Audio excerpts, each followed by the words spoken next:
En esta sesión vamos a hablar de cómo la metafísica ha sido reemplazada en los tiempos posmodernos por la psicología. Para esto hay que entender primero que en la antigüedad, en las épocas antiguas, el fundamento de las cosas que a nosotros nos gustan, como puede ser el bien, el mal, la felicidad, la tristeza, las metas, los dolores, etc., todo estaba fundamentado en la religión, porque la filosofía de lo primero que se ocupó a nivel práctico fue de la religión, es decir, la filosofía, el primer tópico del que habló fue de la religión. Entonces, a lo largo de toda la historia, el fundamento de la metafísica siempre estuvo en Dios, en una religión, en definitiva en la razón teológica. ¿Qué ocurrió? Bueno, que con el paso de los años, de hecho esto ya lo pronostica Nietzsche en el aforismo 125 de la Gaia Ciencia, Dios ha muerto. Es decir, cuando Nietzsche pronostica que Dios ha muerto, lo que está diciendo, que evidentemente no lo dice de manera literal, sino que lo dice de manera metafórica, evidentemente, y una de las pautas para interpretar la literatura, esto es algo que hay que entender cuanto antes mejor, ¿sí? Una de las pautas para interpretar la literatura es no interpretar la literatura de forma literal, es decir, cuando el personaje utiliza metáforas, hay que entender cuando el escritor, usa metáforas, hay que entender y reconocer esas metáforas. Es como si dijéramos, el personaje se puso verde de rabia. No es que se haya puesto verde, es una metáfora, es un recurso literario. Es como si dijéramos, me estoy cagando de hambre. No te estás cagando, simplemente es una forma de decir que tenés mucha hambre. Entonces, eso mismo hizo Nietzsche con Dios. Lo digo porque hay muchas personas que interpretan el Dios ha muerto de forma literal, como si Nietzsche estuviera diciendo que en algún momento Dios estuvo vivo y nosotros lo matamos de forma literal. No, eso nunca ocurrió. Es decir, cuando se dice que Dios ha muerto, si se interpreta de manera literal, es imposible no caer en la contradicción, es contradictorio, porque Dios, por definición, es inmortal. Un Dios que se muere es porque no es un Dios. Entonces, sí, es una completa estupidez tomar la frase de forma literal, interpretarla de forma literal, pero hay que interpretar la metáfora. La metáfora a lo largo de la historia se ha interpretado de diversas maneras. La interpretación que para mí es la verdadera es el advenimiento del nihilismo como consecuencia de la muerte de Dios. ¿Qué es la muerte de Dios? La muerte de Dios es cuando la humanidad deja de poner a Dios como el fundamento de las cosas que en algún momento fueron fundamentadas por Dios. Es decir, cuando la humanidad empieza a distanciarse de Dios para justificar de forma filosófica algunos conceptos importantísimos, de vital importancia, pero que la humanidad progresivamente dejó de atribuir a Dios el significado de dichos conceptos. Entonces, lo que dice Nietzsche básicamente, lo que pronostica es básicamente esto, es bueno, Dios ha muerto porque la gente ya no cree en Él.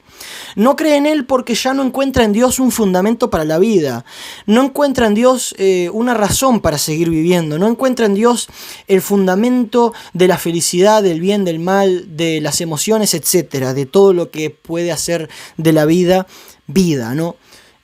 Como hablaban los antiguos filósofos escolásticos y incluso de antes de la escuela escolástica de filosofía. Entendiendo el significado de la muerte de Dios en Nietzsche, lo que tenemos que preguntarnos a continuación es, bueno, ¿qué ocurre después de que Dios muere? ¿No? Porque claro, si estamos hablando de que Dios muere, estamos hablando de que el pilar de toda la filosofía, el pilar donde se sostenía todo el pensamiento filosófico hasta la época, el pilar donde la gente se apoyaba en su existencia, ese pilar ya no existe. Entonces, lo importante acá es preguntarse qué ocurre después, ¿no? ¿Qué ocurre después de que Dios muere, metafóricamente? Y lo que ocurre después de que Dios muere es que ya no se encuentra, el ser humano es incapaz de encontrar de forma objetiva los fundamentos de su existencia. Entonces ahí es donde empiezan las corrientes existencialistas, ahí es donde empieza Sartre, Camus, Nietzsche incluso, el propio Nietzsche, etc. Es decir, es donde empiezan las escuelas existencialistas y donde empieza también, por supuesto, el psicoanálisis, el inconsciente, Freud y todo ese tipo de pantominas, ¿no? Lo importante a entender acá es que el ser humano nunca pudo superar la muerte de Dios, nunca pudo reemplazar a Dios, porque claro, Si antes la felicidad, el placer, el bien, el mal, ese tipo de cosas que antes estaban justificadas en Dios, si antes tenían una justificación objetiva, porque obviamente Dios es el concepto más objetivo que puede existir, no hay nada menos subjetivo que Dios. Dios, si existe, es algo que es independiente de cualquier sujeto. Entonces, no hay nada más objetivo que Dios. Todo lo que se fundamenta en Dios es tremendamente objetivo. No puede de ninguna manera ser subjetivo. Partiendo de este axioma. Claro, estas cosas que antes se justificaban en Dios, la humanidad nunca supo justificarlas de forma objetiva con la ausencia de Dios. En otras palabras, la humanidad nunca supo reemplazar la razón teológica por la razón antropológica. Nunca supo la humanidad, después de la muerte de Dios, nunca supo reemplazar a Dios, pero de forma objetiva. Nunca supo establecer parámetros objetivos para establecer un concepto, una definición de qué es la felicidad, qué es el bien, qué es el mal, qué son los dolores del mundo, qué son las aspiraciones, las metas que tenemos, los problemas que se nos aparecen en la vida, las situaciones que nos cuesta afrontar, todo este tipo de cosas. Nunca la humanidad supo darles un debido lugar de forma objetiva. Entonces, ¿qué ocurrió? Lo que ocurrió fue lo siguiente. Claro, como el ser humano no supo cómo carajo vivir después de la muerte de Dios, como no supo qué carajo era la felicidad, bueno, y esto se ve hasta el día de hoy con el tema de que hoy en día no saben si son hombres o mujeres. Esto me lo perdonará el que me lo perdone y que me cancele el que me quiera cancelar. Pero es que esto es una de las consecuencias de la muerte de Dios. Que hoy en día ni siquiera sabemos qué es un hombre y qué es una mujer. Claro, ¿cómo lo vamos a saber si ya no existe Dios para conseguir ese fundamento? En definitiva, no hay metafísica más allá del sujeto. Eso es lo que ocurre luego de la muerte de Dios. La metafísica deja de existir de forma objetiva y empieza a existir únicamente de forma psicológica y obviamente subjetiva. Entonces, lo que termina ocurriendo es que, como el ser humano no sabe reemplazarlo, empieza a atribuir todos estos conceptos que deberían ser objetivos, ¿no? Empiezan a atribuirlos a la psicología, ¿no? Por ejemplo, ¿qué es la felicidad? Está en tu mente. ¿Qué es la libertad? Está en tu mente. Tus problemas están en tu mente. Fíjate vos que hoy en día los gurús de la autoayuda, estos farsantes que hay hoy en día, que son uno de los cánceres que tenemos en la sociedad, te dicen, no es que la vida te presente problemas, sino que vos interpretás las cosas como si fueran un problema. Es decir, en la vida simplemente lo que ocurre es que pasan cosas, y de esas cosas que pasan, uno saca interpretaciones, pero esas interpretaciones son puramente psicológicas, no tienen una existencia más allá del sujeto. Permítanme tomar.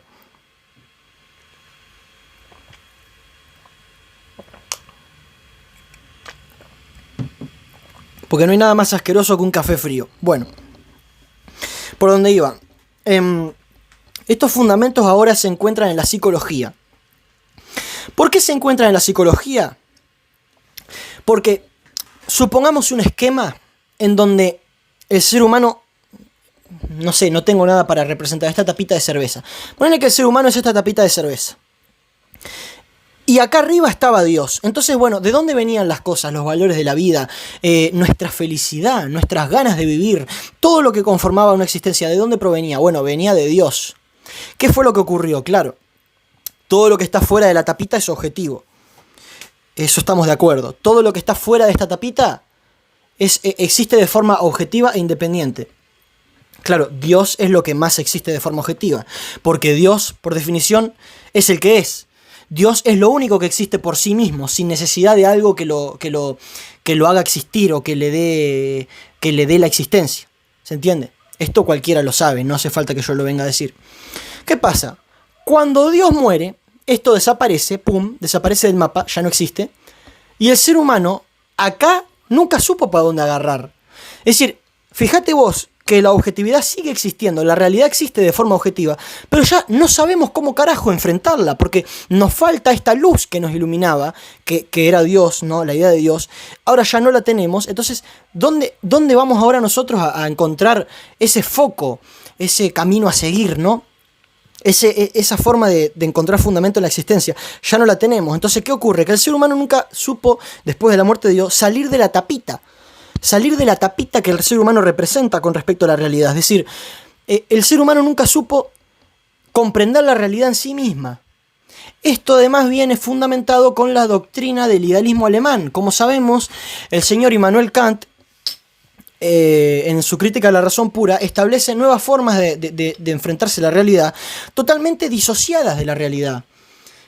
Porque vos fijate que el tipo decía que el espacio y el tiempo estaban dentro del individuo. Claro, el tipo lo que te está diciendo es que toda la realidad está dentro de la tapita. Es decir, el tipo decía que la realidad objetiva era el noúmeno, pero el noúmeno era una cosa irracional, incognoscible, una cosa que no se entiende. No porque el ser humano no pueda entenderla, sino porque es una cosa irracional por sí misma. Es completamente irracional. El ser humano lo que hace es, con sus cualidades intelectuales, interpretar como puede el noúmeno y darle forma en su cabeza, pero toda la forma que le pueda dar, el espacio y el tiempo, boludo, están dentro de la tapita. Entonces, ¿qué hace Kant? Niega la realidad de forma objetiva, es decir, no existe la realidad de forma objetiva, porque esa realidad es totalmente incognoscible, no podemos saber nada de ella. Lo único que podemos es interpretar la realidad más o menos con nuestras limitadas cualidades intelectuales. ¿Esto qué hace? Bueno, esto lo que hace es disociar completamente al ser humano de la realidad. Porque si la realidad es la interpretación del ser humano, como dice el propio Kant, no hay objeto sin sujeto. Es decir, no existe un objeto sin el sujeto. Porque vamos a ver si entendemos lo siguiente. Permítanme tomar, que se me enfría.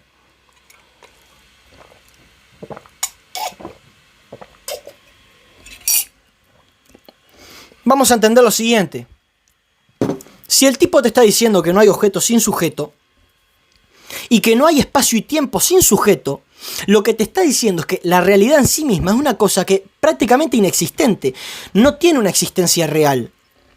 Porque la realidad es la representación del individuo en la doctrina kantiana. La realidad es lo que el individuo construye.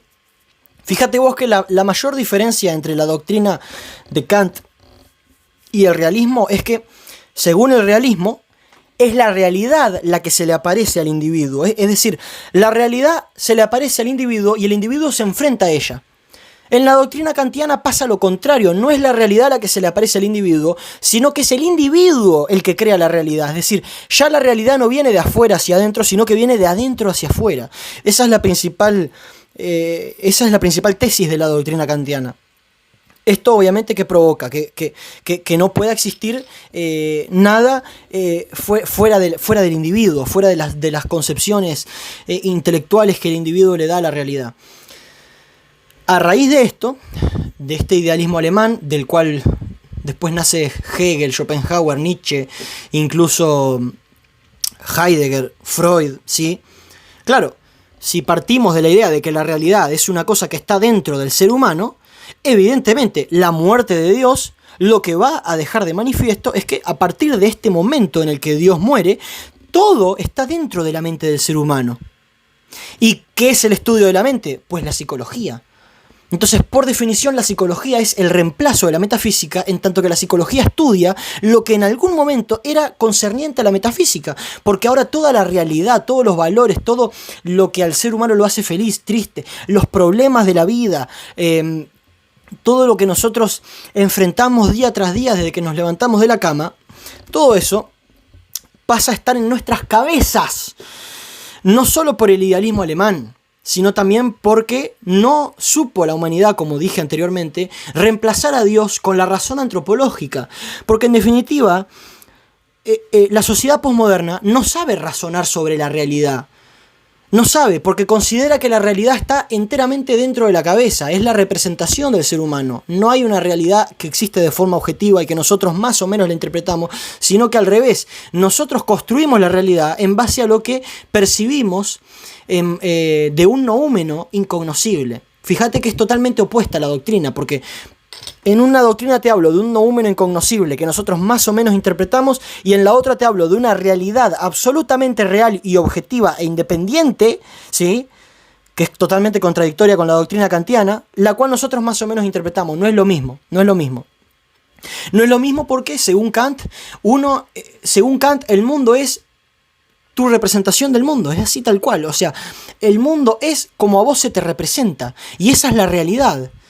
Bueno, entonces, a raíz de eso y a raíz de que el ser humano no sabe razonar sobre la realidad, no sabe poner sobre la mesa ideas que sean concordantes con la realidad, pues eso genera que la psicología se adueñe de todo el estudio, que algún día fue concerniente a la filosofía, a la metafísica, con lo cual hoy en día la psicología es el reemplazo de la metafísica, porque todo lo que en algún momento constituyó el estudio de las causas y fundamentos de lo existente, que es la metafísica por definición, todo lo que en algún momento representó el estudio de qué es la felicidad, qué es la causa, por qué yo estoy acá en lugar de no estar, todo eso, cuál es mi misión en el mundo, todo ese tipo de cosas son hoy en día y además empíricamente observables, no solamente por los argumentos que acabo de dar en este video, sino que además es una realidad empíricamente observable, o sea, lo podemos observar conversando con la sociedad, saliendo a la calle, que es algo que los filósofos no suelen hacer muy a menudo. Saliendo a la calle podemos ver cómo absolutamente todos los conceptos que en algún momento tuvieron un significado objetivo, estudiable, mediante la razón teológica, hoy en día están todos dentro de la psicología. Con lo cual, si vos le preguntás a alguien qué es la felicidad, te va a decir, yo siento, ojo a la palabra, yo siento que la felicidad es tal cosa, yo siento que el bien es tal cosa, yo siento que el mal es tal cosa, yo siento que los problemas no existen, son una interpretación de tu cerebro, todo así, todo pasa a ser una interpretación cerebral, todo pasa a estar dentro de la psicología del individuo. Con lo cual, la psicología es hoy en día, de hecho, y perdónenme la expresión, uno de los grandes cánceres de la humanidad. Porque la psicología pone el foco de todo lo existente como si únicamente estuviera dentro de la mente. Es decir, para la psicología posmoderna no hay verdades absolutas, porque solamente hay verdades psicológicas. No existe el bien, no existe el mal, no existe la felicidad. Esas son ideas que están dentro de la cabeza de las personas. Entonces, al eliminar toda esta objetividad, lo más normal, que todo esto, como digo, es consecuencia de la muerte de Dios. Todo esto es consecuencia de la muerte de Dios directamente. Al eliminar todo esto, ya no hay parámetros objetivos en los que fundamentar la realidad y por lo tanto, la realidad puede ser cualquier cosa. Entonces, hoy en día tenemos un montón de problemas sociales porque la gente no sabe enfrentarse a la realidad porque considera porque les han enseñado desde el sistema educativo que la realidad es únicamente lo que ellos interpretan de forma sensible con sus cerebros y con su sistema nervioso. Entonces, ¿qué ocurre? Que no es así.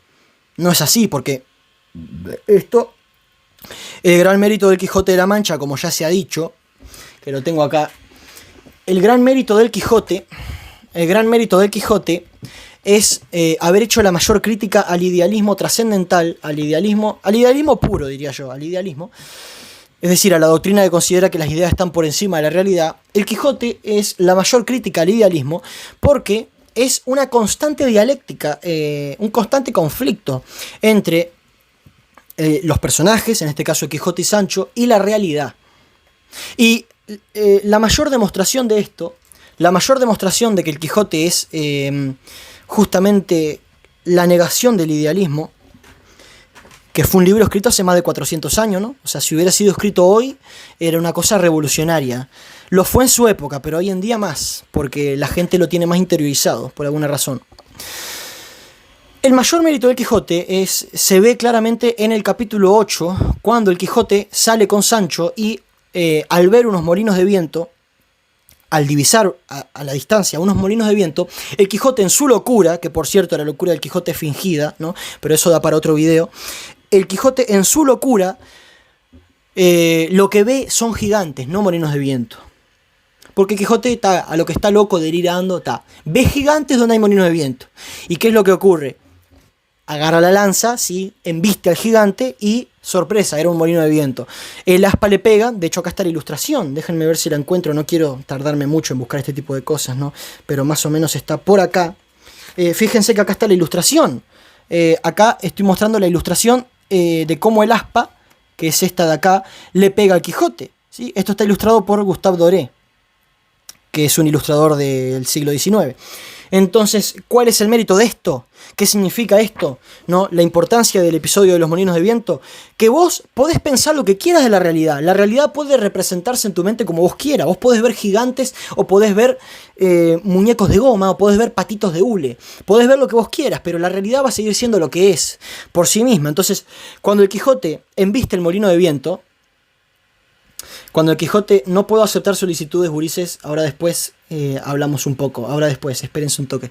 Cuando el Quijote embiste el molino y el molino le pega con un aspa y obviamente sale volando, ¿no?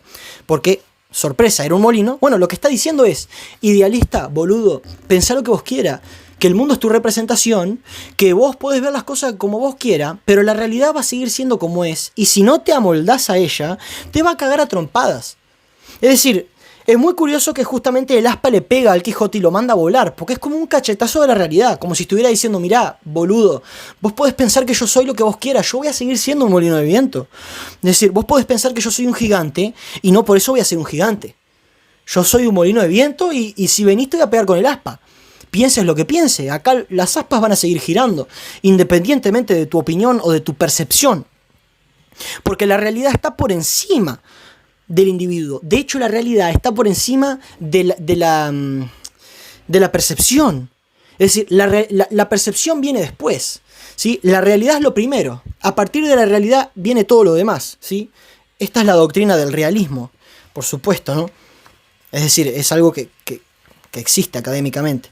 Bueno, entonces, el Quijote de la Mancha es la mayor crítica a esta idea que se acentuó bastante en la posmodernidad tras la muerte de Dios, de que la realidad entera está dentro de la mente del individuo, de que las cosas son como el individuo las percibe, y de que la felicidad, el bien y el mal, y lo bueno y lo malo, y lo que está bien y los problemas, y las alegrías, todo está dentro de la psicología, todo está dentro de la mente. Bueno, acá tenés una crítica mordaz, que es el libro de Quijote de la Mancha, ¿sí? De que no es así, es decir, los problemas son problemas. Es decir, cuando te pasa algo malo, te pasó algo malo. No es que es malo porque vos lo interpretás como si fuera malo, no. En todo caso, lo interpretás como que es malo siendo malo. O lo podés interpretar como que es bueno siendo malo, pero no va a dejar de ser malo lo que ocurrió. Es decir, a vos te puede pasar algo malo de forma objetiva y eso da igual como vos lo percibas. Es decir, vos podés tener, a ver, si vos tenés cáncer, por ejemplo, eso es un mal. Interpretarlo como que es una oportunidad de ir al más allá, al mundo de los cielos, como pensaba Sócrates, ¿no? Que luego de morir te ibas a juntar con los filósofos, con Homero, ¿no? Como dice en el diálogo de la Apología, ¿no? Que se iba a juntar con Homero y el tipo estaba contento porque se iba a morir, ¿no? Iba a descubrir qué había después de la muerte. Bueno, eso vos podés interpretarlo como quieras. La realidad es que tenés una enfermedad que te va a matar y eso es malo porque vas a dejar de existir. Entonces es objetivamente malo. Acá el problema de la posmodernidad es que la objetividad ya no existe. Hasta tal punto de que la gente cada vez es más radical en este pensamiento. Fíjense que ahora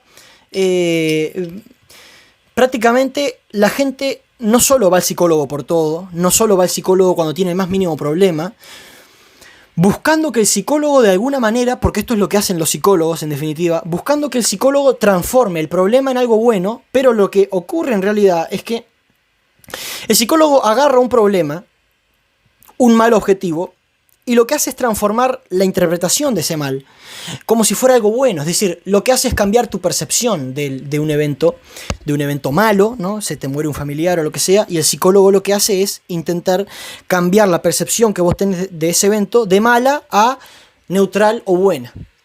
Ahora, el evento va a seguir ahí. Es decir, tu familiar se murió, lo perdiste para siempre y interpretarlo como quieras, ¿no? El trabajo del psicólogo es cambiar tu percepción. El problema es cuando consideramos que la realidad es la percepción, como se cree hoy en día en la posmodernidad. Fíjese que hoy en día importa más lo que uno siente que lo que uno piensa. Cuando vos le preguntás a alguien qué opinás de algún tema, te dice, yo siento que tal persona tiene razón, yo siento que las cosas son así o asá. No, vos no sentís nada, porque vos no podés sentir un pensamiento. Vos podés pensar un pensamiento. Vos podés decir, bueno, yo pienso que tal doctrina es mala. Por ejemplo, comunismo. Yo pienso que el comunismo es malo. Bueno, eso es un pensamiento. Ahora, vos no podés decir, yo siento que el comunismo es malo. ¿Cómo vas a sentir que el comunismo es malo? Es una contradicción. Sin embargo, semánticamente hoy en día se dice así. Y se dice así porque hoy en día lo que más importa es el sentimiento de la persona. lo que esa persona percibe de la realidad importa más que la realidad. Entonces hoy tenemos una gran crisis porque la gente considera que la realidad es un conjunto de percepciones y que lo que hay que hacer para superar los problemas es cambiar la percepción en lugar de superar el problema. Es decir, la gente ya no quiere superar las dificultades, quiere dejar de ver las dificultades como dificultades. La gente ya no quiere ser feliz, la gente quiere sentirse feliz. La gente ya no quiere ser buena persona, sino que quiere sentirse buena persona, y así con todo. Es decir, la gente pone por encima el sentimiento de la realidad, porque, como se explicó en este video, toda la posmodernidad hace de la percepción y de los sentimientos la realidad objetiva de las cosas, cuando en realidad no es así, y eso queda de manifiesto en el Quijote. Espero que se haya entendido lo dicho en este video y espero no haberme salteado ningún tema. Igual, si me salteé algún tema o si omití algún detalle, lo voy a decir en TikTok o en YouTube o donde sea, o se hará la segunda parte de este video, ¿no? Pero en principio es eso, porque aparte me estoy quedando sin batería en el otro teléfono. Tengo 7% de batería y ya se me está por terminar. Espero que se haya entendido. Si tenés dudas, déjamela en los comentarios. Y bueno, si el video te gustó, te agradecería muchísimo que le dieras me gusta. Y dejame un comentario, como te digo, para saber qué pensás de todo esto. Y si este tipo de videos de filosofía, si se le puede llamar así, te gustan, ¿no? Estos análisis, estas críticas te gustan, te invito a que te suscribas al canal porque me la paso hablando de estos temas. Sin nada más que decir, nos vemos en la próxima. Chau.